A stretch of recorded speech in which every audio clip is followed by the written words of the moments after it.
the right thing in your workouts. Now, in the previous video, I talked about seeking two different things. One might bring you results, one will bring you results. Let's talk about them. First, we got the fatigue seekers. This is the method that I used to use. Okay, fatigue. We do things in our workout in a way to induce a sense of fatigue. A couple of problems with fatigue seeking though. Number one, fatigue usually requires an increase in volume, a good amount of volume. The problem with that is it's hard to scale. This is the hard work paradox I talk about. Don't rely on hard work for your results because hard work is very hard to scale.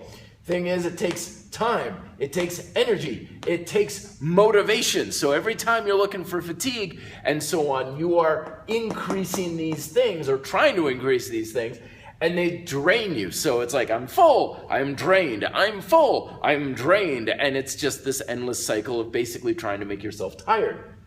This puts your recovery in jeopardy.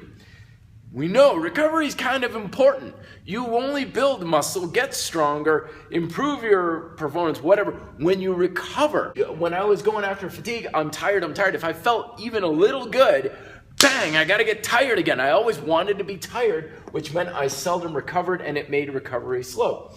And then finally, signal for change. We talk about this Red Delta project, root causes. Every fitness result depends on one single root cause. You make that one thing happen, you get your result.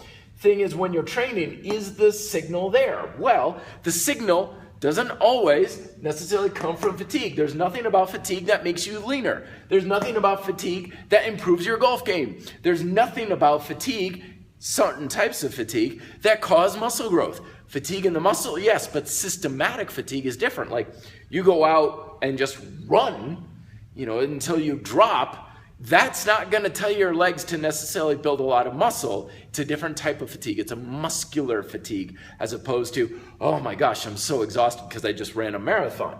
So all of this, not so good if you're seeking fatigue. So we seek progression instead. Instead of seeking to be tired, we seek to do things better, different. What this does, one, it keeps volume in check. My workouts, they keep getting progressive, but they're still roughly the same amount of time, spending the same amount of energy, roughly 3 sets, 10 to 12 reps, so on and so forth. So that way I don't have to worry about ending up with spending tons of time, energy, and recovery is greatly improved. Big improvement right there. You recover better, you get better results. It's that simple. Finally, the signal for change. Lots of times the signal you're looking for to tell your body to be in better shape comes from doing things better. Not harder, not different, better. How do you do the exercise better? Maybe it's a muscle engagement thing. Maybe it's a balance thing. Maybe it's about shifting your weight a little. I don't know. Keep a log, and that's one of the best ways to know if you have progression or not. So, my 2 cents, don't seek fatigue. Fatigue will naturally come as a consequence of your hard workouts. Seek progression instead. You'll get far more from doing far less. Be fit, live free.